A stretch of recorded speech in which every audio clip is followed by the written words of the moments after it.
نحمده ونصلي على رسوله الكريم اما بعد فاعوذ بالله من الشيطان الرجيم بسم الله الرحمن الرحيم انا انزلناه في ليلة القدر وما ادراك ما ليلة القدر ليلة القدر خير من ألف شهر وتنزل الملائكة والروح فيها بإذن ربهم من كل أمر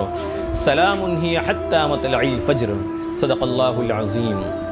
میرے محترم بزرگوں دوستوں، اس ویڈیو کے اندر شب قدر کے تعلق سے کچھ فضائل بیان کریں گے، تو اگر آپ اس ویڈیو میں آخر تک بنے رہیں گے تو انشاءاللہ آپ کو شب قدر کے تعلق سے کچھ فضائل معلوم ہو جائیں گے۔ اور اس ویڈیو کو لائک ضرور کریں تاکہ یہ ویڈیو زیادہ سے زیادہ لوگوں تک پہنچ سکیں، اور چینل کو سبسکرائب بھی ضرور کر دیں تاکہ دور تک بات پہنچانے میں آسانی ہو سکے۔ تو دوستوں، جو میں نے آپ کے سامنے ایک چھوٹی سی سورت تلاوت کی ہے، اس کے اندر اللہ رب العزت نے شب قدر کے فضائل بیان فرمائے ہیں۔ اللہ رب العزت نے ارشاد فرمایا ہے انا انزلناہ فی لیلۃ القدر،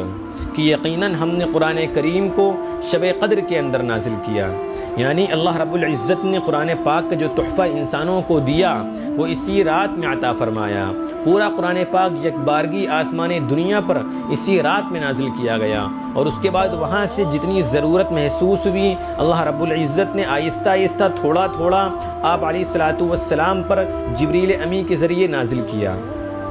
23 سال کی قلیل مدت کے اندر۔ اس کے بعد اللہ رب العزت فرماتے ہیں وما ادراک ما لیلۃ القدر، کہ اے نبی صلی اللہ علیہ وسلم آپ کو معلوم ہے کہ لیلۃ القدر کیا چیز ہے؟ پھر فرمایا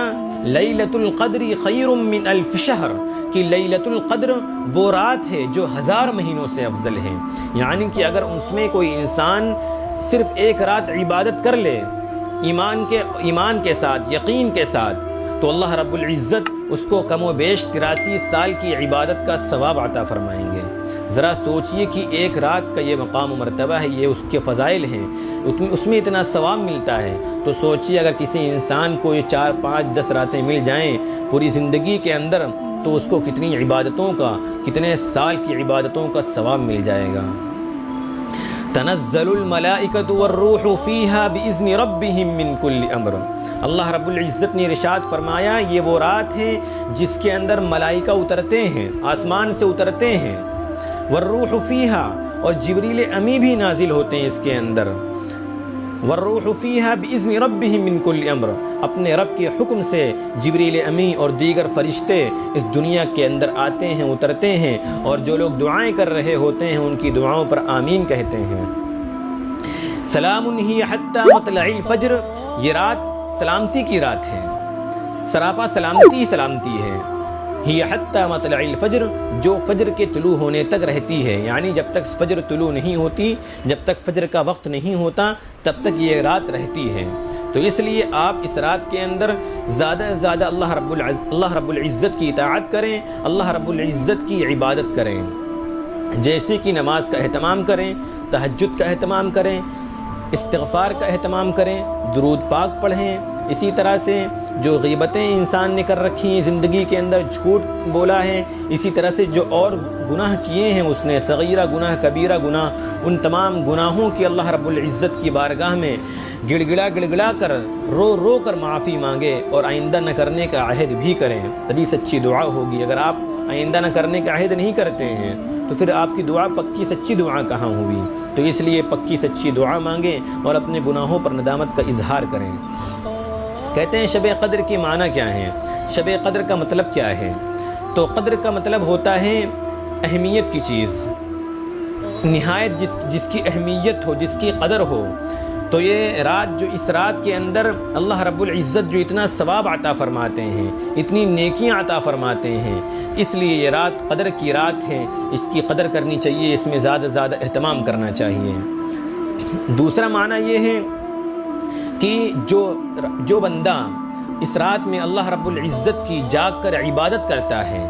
تو اس کا مقام و مرتبہ بہت زیادہ ہے، وہ عظیم الشان ہے۔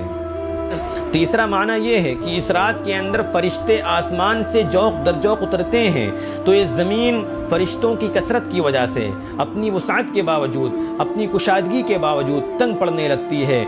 کم پڑنے لگتی ہے، تو اس لیے کہا گیا کہ شب قدر اس رات کو کہا جاتا ہے۔ اور حدیث میں آتا ہے کہ اللہ کے رسول صلی اللہ علیہ وسلم اس رات کی تعین کی خبر دینے کے لیے باہر تشریف لائے، لیکن دیکھا کہ دو لوگوں میں جھگڑا ہو رہا ہے، آپس میں نزاع ہو رہا ہے، تو اللہ کے رسول صلی اللہ علیہ وسلم نے فرمایا کہ اس کی تعین بھلا دی گئی، یعنی پہلے مجھے بتایا گیا تھا کہ یہ رات فلاں رات کے اندر ہے، لیکن دو لوگوں میں جھگڑا ہونے کی وجہ سے، جھگڑا اتنی بری چیز ہے، اتنی نحوست والی چیز ہے کہ اس جھگڑے کی وجہ سے میرے ذہن سے اس کی تعین بھلا دی گئی، لہذا مجھے امید ہے کہ یہ بھلا دینا اللہ رب العزت کے علم میں بہتر ہو۔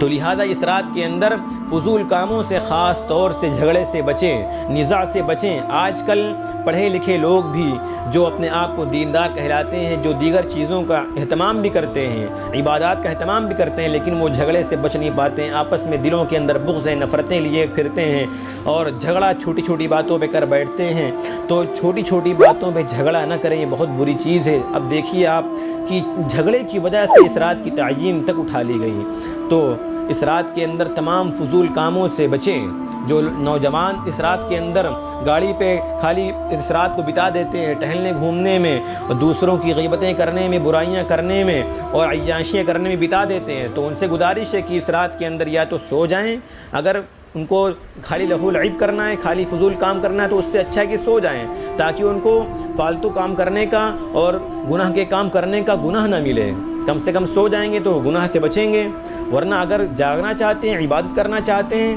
تو اس رات کے اندر عبادت کریں، گناہ سے بچیں، کیونکہ جس طرح سے اس رات کے اندر عبادت کرنے کا ہزاروں سال کی عبادت کا ثواب ملتا ہے، اسی طرح سے اس رات میں اگر آپ گناہ کریں گے تو اس کا بھی ہزاروں سال کے گناہ کا ثواب ملے گا۔ تو جس طرح سے اس کے فضائل ہیں، اس طرح سے اس میں ڈرنے کی بھی ضرورت ہے کہ اس رات کو آپ فالتو کاموں میں نہ گزاریں، گناہوں میں نہ گزاریں، اس سے بچیں۔ باقی اللہ رب العزت نے شب قدر امت کو جو عطا فرمائی ہے، اس کی ایک وجہ یہ بھی ہے کہ اللہ کے رسول صلی اللہ علیہ وسلم نے صحابہ کرام کے سامنے پہلی امتوں کا ذکر فرمایا، ان کی عبادتوں کا اور ان کی عمروں کا ذکر فرمایا، تو صحابہ کرام حسرت میں کہہ اٹھے کہ اے اللہ کے رسول صلی اللہ علیہ وسلم کہ پہلے لوگوں کی اتنی عمریں ہوتی تھیں، ہزار ہزار سال کی عمریں اور 500 سال کی عمریں ہوتی تھیں، تو جس کی جتنی زیادہ عمر ہوگی اس میں وہ زیادہ عبادت کرے گا، زیادہ اپنے رب کو راضی کر سکے گا۔ تو ہم لوگوں کی عمریں تو مختصر سی ہیں، تھوڑی سی عمریں، 100 سال کی بھی مشکل سے عمر نہیں ہوتی، تو اگر ہم لوگ پوری زندگی عبادت بھی کریں گے تب بھی ہم ان کے برابر نہیں پہنچ سکتے، تو کیا ایسا ہے؟ تو اس وجہ سے اللہ رب العزت نے یہ آیت نازل فرمائی، سورہ قدر نازل فرمائی، اور اس کے اندر اللہ تعالیٰ نے خوشخبری دی امت محمدیہ کو کہ تمہیں مایوس ہونے کی ضرورت نہیں ہے، تمہیں بددل ہونے کی ضرورت نہیں ہے، تمہیں فکر کرنے کی ضرورت نہیں ہے۔ اگر تم اس ایک رات میں عبادت کر لو گے تو تمہیں ان تمام لوگوں کی عبادت کا، یعنی جس طرح سے وہ لوگ ہزاروں سال عبادتیں کرتے تھے، 83 سال عبادتوں میں گزار دیتے تھے، تمہیں صرف اس ایک رات میں عبادت کرنے پر 83 سال کی عبادتوں کا ثواب مل جائے گا۔ حدیث میں آتا ہے کہ اللہ کے رسول صلی اللہ علیہ وسلم نے بنی اسرائیل کے ایک مجاہد کا ذکر کیا صحابہ کے سامنے کہ اس ایک مجاہد نے پوری 83 سال جہاد میں گزار دیے، تو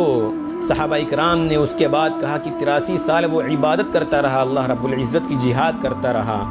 تو ہم کیسے اس تک پہنچ سکیں گے، اس کے ثواب تک پہنچ سکیں گے؟ تو اس لیے اللہ رب العزت نے یہ صورت نازل فرمائی۔ اور اس امت محمدیہ کو شب قدر عطا فرمانے کی ایک وجہ یہ بھی ہے کہ حدیث میں آتا ہے کہ اللہ کے رسول صلی اللہ علیہ وسلم نے بنی اسرائیل کا تذکرہ فرمایا کہ بنی اسرائیل میں ایک شخص تھا بنی اسرائیل میں ایک عابد تھا جو عبادت میں مشغول رہتا تھا اور اس کے ساتھ ساتھ جہاد بھی کرتا تھا۔ تو صحابہ اکرام نے کہا کہ وہ 83 سال عبادت کرتا رہا، 83 سال جہاد میں اس نے اپنے صرف کر دیے، تو کتنا اس کو ثواب ملا ہوگا۔ کتنا اس کو اللہ رب العزت کی طرف سے اجر ملا ہوگا۔ ہم لوگ وہاں تک نہیں پہنچ سکتے کیونکہ ہماری عمریں اتنی نہیں ہیں، جس کی وجہ سے اللہ رب العزت نے اس امت کو یہ رات عطا فرمائی کہ ٹینشن مت لو، گھبراؤ نہیں۔ اگر تم اس ایک رات میں عبادت کر لو گے تو تمہیں صرف اس ایک رات میں عبادت کرنے پر ان کی تمام عمروں کا جتنی ان کو ہم نے عمریں عطا کی تھیں ان کی عمروں کے برابر تمہیں ہم اس ایک رات میں ثواب دے دیں گے۔ یہ اللہ رب العزت کا فضل ہے اس امت کے اوپر۔ اور قرآن پاک میں بھی تذکرہ ملتا ہے فَلَبِثَ فِيهِمْ أَلْفَ سَنَةٍ إِلَّا 50 عَامًا کہ حضرت نوح علیہ السلام نے 950 برس تبلیغ کی، اپنی امت کو اللہ رب العزت کی طرف بلایا۔ اس 950 سال کی محنت کے باوجود صرف 70-80 لوگ ایسے تھے جنہوں نے کلمہ پڑھا تھا۔ اب سوچئے کہ اتنی محنت کرنے کے باوجود، اتنی عمر لگانے کے باوجود صرف اتنے چند لوگ آئے جنہوں نے اسلام قبول کیا۔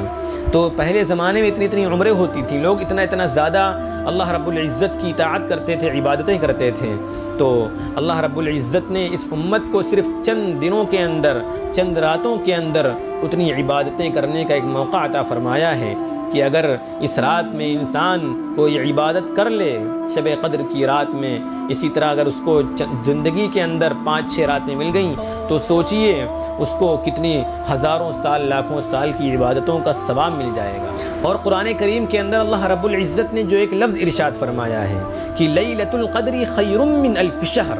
یعنی کہ لیلۃ القدر جو ہے یہ 1000 مہینوں سے افضل ہے۔ خیر کا لفظ استعمال فرمایا، یہ اس کا مطلب نہیں ہے کہ اس میں عبادت کرنے کا ثواب 83 سال کی عبادت کا ہے یا اس کے برابر ہے، نہیں بلکہ اس سے کہیں زیادہ ہے، کیونکہ خیر کا لفظ وہاں استعمال کرتے ہیں جس میں آپس میں کوئی مقابلہ نہ ہو، یعنی بہت زیادہ ہو۔ جیسے کہ اگر یہ کہیں 19-20 کا فرق ہو تو وہاں پر خیر نہیں کہتے ہیں، 19-20 کا فرق کے اوپر خیر بولتے ہی نہیں ہیں۔ جہاں آسمان و زمین کے حساب سے فاصلہ ہوتا ہے، فرق ہوتا ہے، وہاں خیر کا لفظ بولتے ہیں کہ خیر خیر بہتر ہے یہ چیز اس سے۔ تو اس لیے اس رات کے اندر اگر آپ عبادت کریں گے تو 83 سال سے کہیں زیادہ آپ کو عبادت کا ثواب مل جائے گا۔ شب قدر کے بہت سارے فضائل احادیث کے اندر بیان ہوئے ہیں، جیسا کہ حدیث میں آتا ہے کہ جس نے اس ایک رات میں ثواب کی یقین کے ساتھ، ایمان کے ساتھ عبادت کی تو اس کے پچھلے تمام گناہ معاف کر دیے جاتے ہیں۔ غفر لہ ما تقدم من ذنبہ، تمام گناہ معاف کر دیے جاتے ہیں۔ اسی طرح حدیث میں آتا ہے، حضرت عائشہ صدیقہ رضی اللہ عنہا فرماتی ہیں کہ آپ علیہ السلام تمام رمضان میں اس قدر عبادت کا اہتمام نہیں فرماتے تھے جتنا اس اخیر عشرے میں اہتمام فرماتے تھے۔ آپ اپنے تہبند کو کس لیتے تھے، مضبوطی سے باندھ لیتے تھے، مطلب اس کا یہ ہے کہ اس میں زیادہ سے زیادہ عبادت کرنے کے لیے اپنے آپ کو تیار کر لیتے تھے، اس کا کوئی لمحہ رائے گا جانے نہیں دیتے تھے، راتوں میں جاگتے تھے اور اپنے گھر والوں کو بھی جگاتے تھے۔ وہ قضا آتا حدیث کے اندر کہ اپنے گھر والوں کو بھی جگاتے تھے کہ وہ بھی عبادت کا اہتمام کریں، وہ بھی عبادت کر سکیں۔ ویسے تو آپ کا پوری زندگی معمول تھا عبادت کرنے کا اور اپنے گھر والوں کو جگانے کا، لیکن اس رمضان کے اخیر عشرے میں خاص طور سے آپ اہتمام فرماتے تھے۔ تو اس لیے اس طاق راتوں کے اندر زیادہ سے زیادہ اہتمام کریں عبادت کا، گناہوں سے بچیں اور اس رات میں فضول کاموں سے بچتے رہیں۔ اور میرے لیے بھی دعا کریں کہ اللہ رب العزت ہمارے تمام گناہوں کو معاف فرما دیں اور ہم سے راضی ہو جائے، کیونکہ اگر اللہ رب العزت اس مہینے میں ہم سے راضی نہیں ہوا تو پھر کون سا مہینہ آئے گا جس میں ہم سے رب راضی ہوگا۔ اور اگر اس مہینے میں ہماری مغفرت نہیں ہوئی تو ہم حضرت جبریل علیہ السلام کی اس بددعا میں شامل ہو جائیں گے جو اس امت کے لیے انہوں نے فرمائی تھی، اور آپ صلی اللہ علیہ وسلم نے اس پر آمین بھی کہا تھا۔ تو اس لیے اس رات کے اندر جو آج آخر رات بچی ہے، اس ایک رات کے اندر اپنے رب کو منانے کی بھرپور کوشش کریں۔ اللہ رب العزت سے دعا ہے کہ وہ ہم تمام لوگوں کو اس رات کے اندر زیادہ سے زیادہ عبادت کا اہتمام کرنے کی توفیق عطا فرمائے اور ہمارے گناہوں کو معاف فرمائے، آمین۔ السلام علیکم ورحمۃ اللہ وبرکاتہ۔